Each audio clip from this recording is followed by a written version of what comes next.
रात के 7 बज गए हैं और मैं आपके सामने एक और कहानी लेकर आ गया हूँ। मैं अभी आपसे बताना चाहता हूँ कि मैं 2 लोगों का काफ़ी बड़ा फ़ैन हूँ। एक तो है शम्स ताहिर खान सर और उस्मान सैफ़ी सर।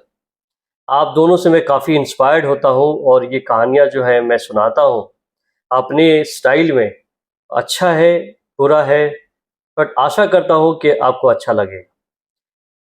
दोस्तों, ये जो कहानी मैं अभी सुनाने चाहता हूँ उससे पहले मुझे जो बताना है वो मैं आपको बता दूँ। यदि वीडियो में आप बने हुए हैं तो please do share, like and subscribe and hit the bell icon. इससे क्या होगा, इसके 2 फ़ायदे होंगे। कॉन्फिडेंस बूस्टर होगा कि मुझे ऐसा लगे कि मैंने काम अच्छा किया और मैं अच्छा काम कर रहा हूँ, इम्प्रूव कर रहा हूँ और आपको मेरा काम पसंद आ रहा है। दूसरा बात ये होगा कि आपको अच्छी-अच्छी कहानियाँ, मुझे मोटिवेट होगा तो मैं और अच्छा काम करने की कोशिश करूँगा। तो दोस्तों, जो आज मैं बताना चाहता हूँ, ये जो बात भारत में एक राज्य है जिसका नाम है राजस्थान। राजस्थान में ही एक प्रांत है जिसमें कहते हैं कि भीलवाड़ा शहर। शहर के अंदर एक जगह है गंगापुर। गंगापुर थाने की कहानी है। गंगापुर थाने को एक फ़ोन आता है। कोई इंसान आगे अगली तरफ से दूसरे तरफ से कहता है कि एक घटना हो चुकी है, प्लीज़ आइए। एक स्त्री जो है रोड के ऊपर अ, निर्वस्त्र है, there is no cloth on the body और वो सबसे मदद मांग रही है, कोई मदद नहीं कर रहा है और सब वीडियो बना रहे हैं, तो कृपया जल्दी आइए। मैं तो सबसे पहले उस इंसान को कहता हूँ कि यदि आप तुम मदद मांग रहे हो पुलिस से, ये काम तुम खुद कर सकते थे।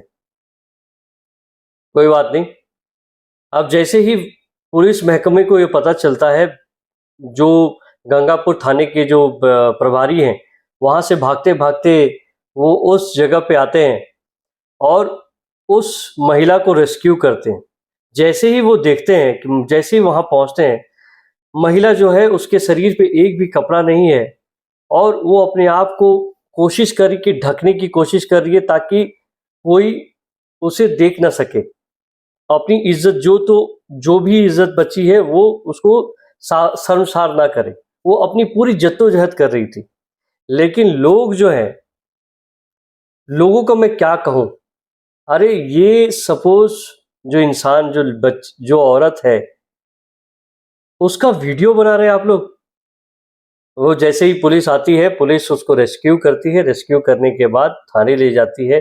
पहले तो उसको कपड़े-वपड़े पहनाए जाते हैं, फिर उसको इलाज थोड़ा बहुत उसको फर्स्ट एड दिया जाता है और फिर उससे पूछी जाती है कि क्या बात है। जब उसने वो कहानी सुनाई तो मुझे ये समझ में आया, मुझे शर्म आई कि मैं किस देश में किस लोगों के साथ रह रहा हूँ, जिसके अंदर थोड़ी-सी भी, मैं सबकी बात नहीं कहता हूँ, मैं कंट्रोवर्सी के अंदर नहीं जाना चाहता, मैं बस ये कहना चाहता हूँ कि हम किस समाज में रह रहे हैं। दूसरे पे प्रॉब्लम है तो आप सिर्फ़ वीडियो बना रहे हो और वायरल करने की कोशिश कर रहे हो। सिर्फ़ आप ये चाहते हो कि भैया आपके घर के लोग सुरक्षित रहें, लेकिन सामने वाला जो है वो कुछ भी हो जाए, सिर्फ़ आप वीडियो बनाएँगे ताकि आपका सब्सक्राइबर बढ़े, आपका व्यू काउंट बढ़े एंड आवर काउंट बढ़े। तो जब महिला कहती है कि महिला से जब पूछा जाता है स्टोरी, तो उससे कहा जाता है कि एक्चुअली अब बताइए हुआ क्या है? तो थोड़ी देर के बाद सहमने के बाद जितना उसको डर था, एक सबसे पहले तो वो टॉर्चर हुई थी, ये तो देखने से ही समझ में आता है कि ये टॉर्चर हुई थी। उसके बाद जब थोड़ा-सा उसको सहानुभूति मिली, लोगों ने धड़ास बढ़ाया, पुलिस इंस्पेक्टर को देखा, महिला इंस्पेक्टर सामने थी, तब उससे पूछती है तो फिर वो कंफर्टेबल ज़ोन में आके वो कहती है कि मैं अपने परिवार के साथ रहती हूँ, जैसे कि मेरे 2 बच्चे हैं, मैं हूँ और मेरा पति है और रात को हम दोनों ने खाना बनाया, खाना खाया, बच्चे सो गए। मुझे नींद नहीं आ रही थी तो मैंने सोचा चलो वॉक कर लेते हैं। तो पति सो रहा था और मैं वॉक करने चली गई। इतने में थोड़ी दूर आगे गया तो मुझे 3 लड़के मिले जो करीबन 22-25 साल के होंगे। जैसे ही उनकी दृष्टि मुझ पर पड़ी, उन लड़कों ने मुझसे बात करने की कोशिश की, कुछ पूछने की कोशिश की, फिर पूछते-पूछते किसी ने कहा कि आज रात के लिए हमारे साथ चलो और जितने भी पैसे तुम्हें मिलेंगे वो मैं तुम्हें दे दूँगा और आज हमें तीनों को खुश कर दो। औरत हर औरत बिकाऊ नहीं होती, ये आप जानकर रखिए। इमीडिएटली उनको बुरा भला कह के खींच के और कोशिश करती उनसे कैसे भाग जाए। जैसे ही भागने की कोशिश करती इन तीनों ने उसको पकड़ लिया, मुंह पकड़ लिया, किसी ने पैर पकड़ लिया और रात का समय था। गांव में आप जानते ही हो लोग बहुत जल्दी सो जाते हैं, इसे ये झाड़ियों के अंदर ले जाते हैं, कहीं दूर झाड़ियों में जाते हैं और उसके बाद सबसे पहले तो उसके कपड़े उतार देते हैं और उसके बाद बारी बारी इसके साथ रेप करते हैं। It's a gang rape, basically gang rape करते हैं। और उसके बाद करीबन ये कार्यक्रम 3 से 4 घंटे चलते हैं। उसके बाद इन इन कुत्तों को, इस चूतियों को समझ में नहीं आया कि क्या दिमाग में चल रहा था। इन चूतियों ने उस जो महिला के कपड़े उतारे थे, वो कपड़ों को लेकर वो पता नहीं कहाँ चले गए और क्या करना चाहते समझ में नहीं आया। महिला दर्द में करा रही थी। जितनी देर रेप हुई थी, करीबन एक महिला के 3 से 4 घंटे जब शोषण होगा, फिजिकल असॉल्ट होगा, उसके बाद वो कब तक जी पाएगी। वो बेहोश हो गई। इन्होंने सोचा वो मर गई है तो ये चले गए। उसके बाद महिला को होश आता है, कुछ देर के बाद वो उठती है। उसके पास तन पे कपड़ा नहीं होता। पहले वो कोशिश करती कि कैसे उसको ढके। फिर वो जंगल से निकलते गांव की तरफ जाती है। गांव में सब लोग देखते हैं क्योंकि सब उठ चुके। कोई शौच करने गया, कोई कोई ड्यूटी के लिए जा रहा है, कोई स्कूल के लिए तैयारी कर रहा है, किसी को कहीं ना कहीं जाना होता है। तो महिला जो गांव है, गांव के पास खड़ी हो जाती है और सबसे मदद की गुहार करती है। वो कहती है कि मैं सबसे मदद मांग रही थी, लोग सब देख रहे थे लेकिन कोई भी मेरे को मदद करना नहीं आता, कोई मदद करने नहीं आ रहा था। और मैं जब आपसे ये बात कह रहा हूँ, मुझे इतना इतना बुरा फील हो रहा है कि यार हम एक तन पे कपड़े नहीं दे सकते एक महिला को। हम इस कदर हमारी शर्म चली गई है जिसको हम देख के हम सपोर्ट नहीं कर सकते। अरे यार, आप कुछ और नहीं कर सकते थे तो कपड़े तो देते। तो कपड़े किसी ने नहीं दिए, किसी ने अपना हाथ नहीं डालना चाहता था, कोई हाथ जलाना नहीं चाहता था इसमें। तो सब सिर्फ देख रहे थे, वीडियो बनाए, तो कोई मदद को आगे नहीं आया। बट कोई भला उस इंसान का जिसने पुलिस को फोन कर दिया, मैं उससे भी क्वेश्चन पूछता हूँ कि कम से कम यार, कम से कम ये अपने शर्ट खोल के उस महिला को दे देते तो कम से कम ऊपर का तन तो ढक जाता और वो बैठ सकती और अपने आप को छुपा सकती थी तब तक। तो वाकई लोग वायरल करने के लिए वीडियो बनाते हैं, फिर उसके ऊपर चेहरे पे जेजी कर देते हैं। क्या समझ में नहीं आता किसी को? जब ये बात फैलती है तो पुलिस आती है और पुलिस अपना कार्रवाई करे। लेकिन मैं बस यही कहता हूं, जब नॉर्थ ईस्ट में पिछली बार मणिपुर में जब महिला को नंगा सरेआम घुमाया गया था तो हमारे अंदर एक आग सिज रही। हम क्रांतिकारी हो गए थे सडनली। हम क्रांतिकारी होकर कहे कि हम, हमारे साथ होता तो हम उसे जान से मार देते, हम ये करते, हम वो करते। जब अपने पे आती है, जब अपने पे बीतती है, तब ये सारा कहाँ जाता है। जब अपने गांव की बात होती है, अपनी बहन बेटियों की बात होती है, तभी हमारा खून क्यों खौलता है। हम फिर कैंडल मार्च करते हैं, उसके बाद कहते हैं कि ओह, मैं तब तक धरना प्रदर्शन। अभी कुछ दिन बाद अभी एक कलकत्ता में जो केस हुआ, सारे डॉक्टर्स आ गए धरना प्रदर्शन। जब तक हमको इंसाफ उस लड़की को नहीं मिलेगा तब तक हम यहाँ से नहीं हिलेंगे। अरे ये हम पहले क्यों नहीं कर लेते? चलिए, मेरी कहानी ऐसे नहीं थी, मुझे कहानी कुछ और सुनाना था आपको। कहानी जो है, आज से करीबन 1 साल पहले, 11 महीने की पहले की कहानी है जो मुझे आज मिली है और मैं चाहता हूं कि मैं आपको सुनाऊं। इस कहानी में रिश्ते को तार तार कर दिया गया, कोई लिहाज नहीं रखा गया और पता नहीं हम किस समाज में रहे हैं। अब क्या होता है कि अब तो हम खुद शक करने लगते हैं। मुझे ऐसा लगा कि मुझे ये बात कहनी चाहिए और मेरे विचार व्यक्त मैंने किए। ये मेरा प्लेटफॉर्म था, इसलिए मैं सोचा कि मुझे ये जो महसूस हो रहा है, मैं कैसा महसूस कर रहा हूँ अभी, वो मैं आपको व्यक्त करूँ कि हम जब तक चेंज नहीं होंगे, समाज हमसे ही चेंज होगा। एक एक कहते कि यार मैं अकेला क्या कर सकता हूँ। अरे अकेला ही स्टार्ट तो करो, आपको देखते देखते लोग बदल जाएंगे। चलिए, मैं जो कहानी आज सुनाने वाला हूँ, वो कहानी दरअसल गुजरात की है। गुजरात में एक शहर है खेड़ा, और खेड़ा में एक जगह है डकोर। डकोर में एक परिवार रहता है जिनका नाम है जगदीश भाई। जगदीश भाई करीबन उनकी उम्र जो है 70 से 75 साल की होगी। बट और उस गांव में ये बहुत अच्छे गरीब परिवार से, पैसा रुपया से कोई कमी नहीं है। घर परिवार बहुत अच्छा है। अब बेटे भी हैं, बहुएं भी हैं, पत्नी भी है और साथ में उनके पोते भी हो चुके हैं। तो ये परिवार बहुत खुश चल रहा था, ज़िंदगी खुशहाल चल रही थी और गांव में इनका नाम भी था। लोगों से पूछो तो इनके बारे में कोई भी ऐसी बात नहीं थी जो कि अ, अप्रिय हो या कुछ भी हो। तो एक दिन ऐसा समय आता है, एक दिन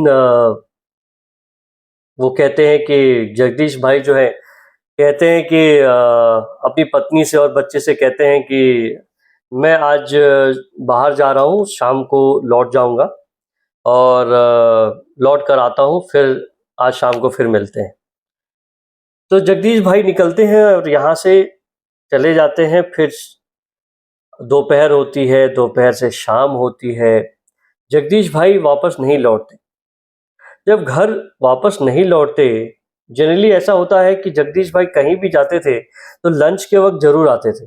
लंच साथ में ही खाते थे परिवार के साथ, फिर कोई काम होता फिर निकल जाते। लेकिन आज जो था वो ना कि दोपहर में आए, ना ही वो शाम को आए। फिर अब बच्चों को ऊपर है, बच्चों को चिंता होने लगी। चिंता होने लगी उसके बाद जब कोई खबर मिलती नहीं है तो ये सब परेशान हो जाते हैं। फिर उनको मोबाइल पे ट्रेस किया जाता है, मोबाइल पे फ़ोन लगाया जाता है। बच्चे करते हैं, बहुएँ करती हैं, पत्नी करती है, लेकिन कोई भी फ़ोन नहीं लगता। तो फिर उनके मन में बहुत तरह के ख़्याल आते हैं कि कहीं तो उनके फ़ोन चोरी तो नहीं हो गए, किसी ने छिनताई तो नहीं कर ली। तो आज एक दिन बीत गया, नहीं हुआ, फिर दूसरे दिन सभी उठे, परेशान थे, आज भी वो नहीं आए। फिर अब गाँव में ये बात खबर फैल चुकी थी, सभी ने अपने-अपने तरीके से शुरू किया छानबीन करनी। उसके बाद गाँव में जितने भी दोस्त जहाँ-जहाँ वो जा सकते थे, जहाँ-जहाँ जाते थे और जहाँ-जहाँ एक्सपेक्ट किया जाता कि वो कहाँ-कहाँ जा सकते हैं, वहाँ उनके बच्चे और उनके परिवार घूम-घूम के, पूछ-पूछ के थक गए, वहाँ कहीं भी वो नहीं मिले। अब इनके मन में बैठ गया कि अब कहाँ ये जा सकते हैं, क्योंकि ऐसा एक भी कोना नहीं था जहाँ उन्होंने उन्हें ढूँढा नहीं। समय बीतता गया, 2 से 3 दिन हो गए। अब इनको बर्दाश्त नहीं हुआ तो उनको एक बात याद आई कि उनका एक घर थोड़ी दूर पे और एक घर था, जहाँ वो ऑलरेडी अक्सर जाया करते थे। कभी-कभार उनका मूड ठीक नहीं होता या रेस्ट करने के लिए वहाँ चले जाएँ, तो ये पूरा परिवार वहाँ जाता है। तो देखता है कि एक बहुत बड़ा ताला लगा हुआ है और ताला लगने के बाद तो वो देखते हैं कि जब ताला लगा हुआ है तो कोई अंदर कैसे हो सकता है। फिर ये सारा परिवार वहाँ से वापस आ जाता है। फिर वापस वो सोचते हैं कि चलो एक बार फिर से ढूँढते हैं। तो फिर से वो गाँव वालों को जहाँ-जहाँ वो और भी सोच रहे थे कि जहाँ नहीं गए हैं, वहाँ चेक कर लेते हैं। वहाँ चेक करते हैं, नहीं मिलते। फिर वो कहते हैं कि चलो एक बार घर को वापस ढूँढते हैं, जो दूर वाला जो घर था, वहाँ वापस जाते हैं। इस बार भी ताला सोचे कि कहीं हो सकता है दूर से वापस घूम के आए तो पिताजी शायद यहाँ वापस आ गए होंगे, लेकिन वहाँ फिर से ताला लगा हुआ था। बट पता नहीं बड़े वाले लड़के को क्या मूड में आया और उसके दिमाग में क्या झनाटा, कुछ क्या समझ में आया, भगवान ने क्या सोचा। उसके बाद जैसे ही वो ऊपर वाले कमरे पे जाता है, कमरे का एक दरवाजे के बोलता है, थोड़ा सोचता है कि कहीं चेक करें। तो दरवाजे के पास जैसे वो नाक लगाता है, उसको बहुत जोर बदबू आती है और वो बदबू इतनी बदबू थी कि वो वहाँ से भाग जाता है। वो असहनीय थी, मतलब you can't bear it, unbearable थी वो बदबू। अनबेरेबल बदबू थी तो वो वहाँ से नीचे भागता हुआ नीचे आता और काँपता हुआ गिरते-पड़ते, उसने कुछ ऐसा लगा जैसे उसने कोई भूत देख लिया हो।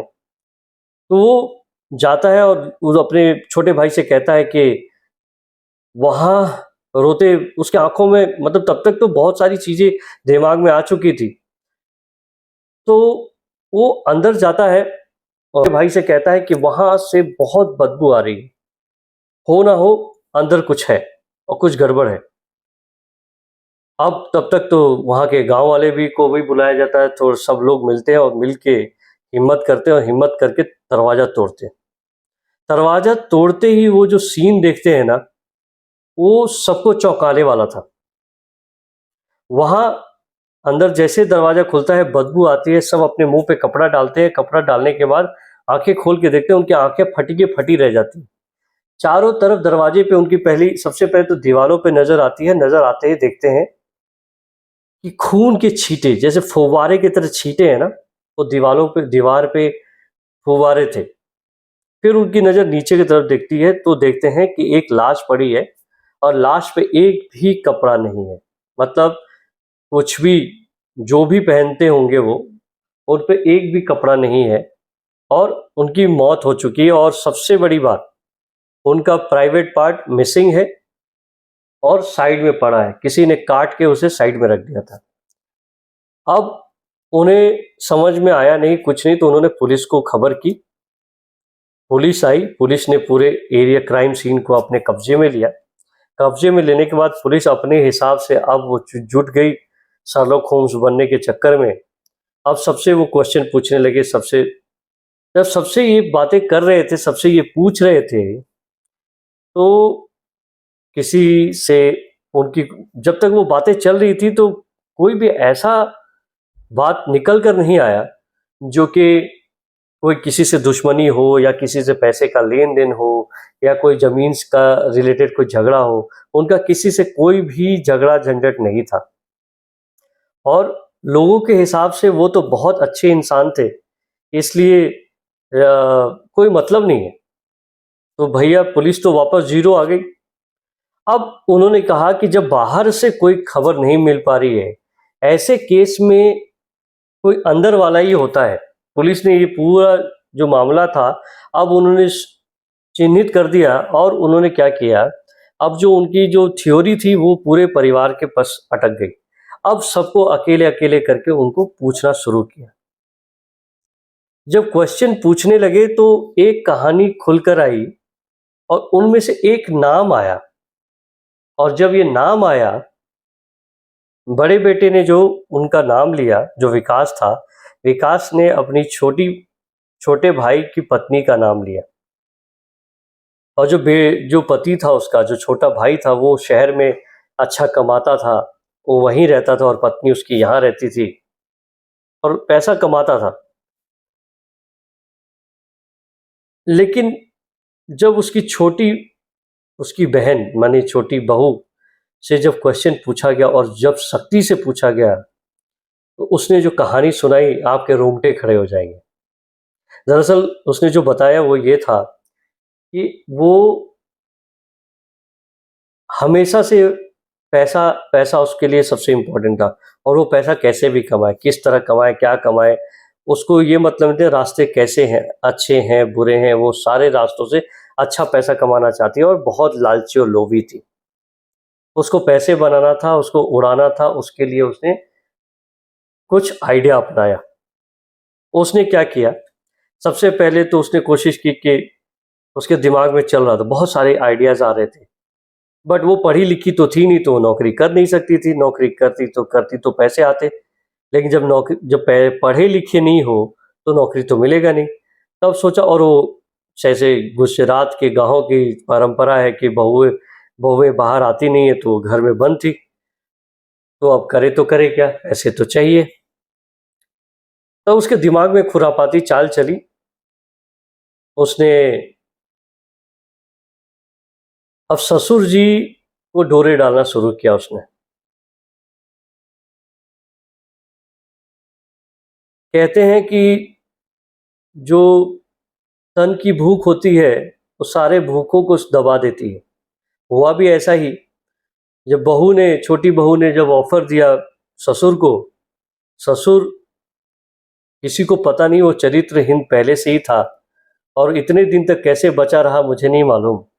लेकिन ससुर और उसकी बहू, छोटी बहू जो कहानी सुना रही है, वो कहती है कि वो जो बाहर वाला घर है, ससुर जी मौका पाके जब भी उनको मन करता, चाहे मुझे मन करता, तो ससुर जी मुझे उसी जगह लेकर जाते और हम दोनों वहीं अपनी प्यास बुझाते थे और उसके बाद हम फिर वापस अपने अपनी जगह चले जाते थे और ये सिलसिला बदस्तूर चलता रहा और ये कभी भी केस नहीं उठकता जब तक कि इसकी लालसा मनोकामना बढ़ नहीं जाती। जैसे ये एक दिन क्या हुआ, ये इसके मोबाइल घर पे तो थे ही, फेसबुक पे करती थी स्क्रॉल। एक दिन इसकी दोस्ती हो गई फेसबुक के किसी इंसान से, जिसने उसे कहा कि मैं तुम्हें लंदन ले जा सकता हूँ, तुम बहुत खूबसूरत हो, तुम यहाँ के लिए बनी नहीं हो, तुम विदेश के लिए बनी हो। तो झांसा भैया लॉलीपॉप मछली सब कुछ दे दिया, चॉकलेट भी दे दिया, मछली भी दे दिया और चारा भी दे दिया, सब एक साथ पकड़ लीजिए आप। उसके बाद ये कहती है कि भैया ठीक है, तो क्या खर्च करना पड़ेगा? तो कहते हैं कि 2 लाख रुपए लगेंगे। अब ये कहती है 2 लाख कहाँ से लाओगे? तो वो अपने ससुर के पास जाती है, उसके साथ एक डील करती है। जैसे वो बिस्तर पे रहते, दे वांट टू इंटीमेट करना चाहते हैं, उसी समय बहू कहती है कि मुझे 2 लाख रुपए दो। और जैसे ही 2 लाख सुनता है, ससुर चौंक जाता है, बोलता है मेरे पास पैसे कहाँ से आएंगे इतने एक साथ? कुछ पैसे जब तुम्हारे साथ मैं टाइम निकालता हूँ तो कुछ पैसे दे देता हूँ, इसमें ही खुश रहो, 2 लाख से क्या करोगे? मेरे पास 2 लाख नहीं है। अब ये बात सुनने के बाद बहू को इतना गुस्सा आता है, इतना घुड़न होती है, वो मन में सोचती है कि मैंने इस बुड्ढे के लिए अपनी पूरी जवानी दे दी और इसने मेरे साथ ये किया, और मेरे लिए इसके पास पैसे नहीं है। अब उसी समय उसने मन बना लिया कि इसका तो काम तमाम करना है। एक दिन मौका पाके इसने अपने ससुर को बोला, चलिए आज चलते हैं। ससुर को बोलती है कि आज हमारा मूड है, बट इसके दिमाग में कुछ और चल रहा होता है। दोनों जाते हैं वहाँ, पूरा क्रियाकलाप करते हैं, they get intimated, they had sex also and sex के बाद सबसे पहले तो जो बहू है कहती है कपड़े उतार दीजिए, कपड़े पूरे उतार दिए। उसके बाद वहीं पड़ा हुआ एक चाकू था, उसने उसके प्राइवेट के पार्ट के उड़ा दिए और उसके बाद उसका मर्डर कर दिया। और मर्डर करने के बाद चुपचाप वहाँ से ताला बंद करती है और सीधे घर आती है। लोग ये सोचते हैं कि भी बच्चे को स्कूल छोड़ कर आ रही है, लेकिन वो स्कूल छोड़ के नहीं आई, उसने अपने ससुर का काम तमाम करके आई। अभी तो पुलिस ने उसको हिरासत में ले लिया है, बट मैं ये सोचता हूँ ये कैसी रिश्तेदारी है यार। हमारे समाज में इस रिश्ते को आज भाई की वाइफ को बहन के समान, अपनी बहन के समान, ससुर बेटी के समान, बहू को बेटी के समान देखते हैं। ये कैसा ससुर था जो इस तरह का आ गया? मुझे लगता है कि ऐसे 2-4 किस्से और भी मैं शायद कह दूंगा, होंगे और कहूँगा ही, शायद मुझे रिश्तों पर से ही शक होने लगेगा। तो दोस्तों अच्छा, मैं अलविदा लेता हूँ, और अच्छा लगे तो लाइक कर दीजिए, शेयर कर दीजिए, सब्सक्राइब कर दीजिए। मिलते हैं अगली वीडियो में, तब तक के लिए खुश रहिए, आबाद रहिए एंड नमस्कार।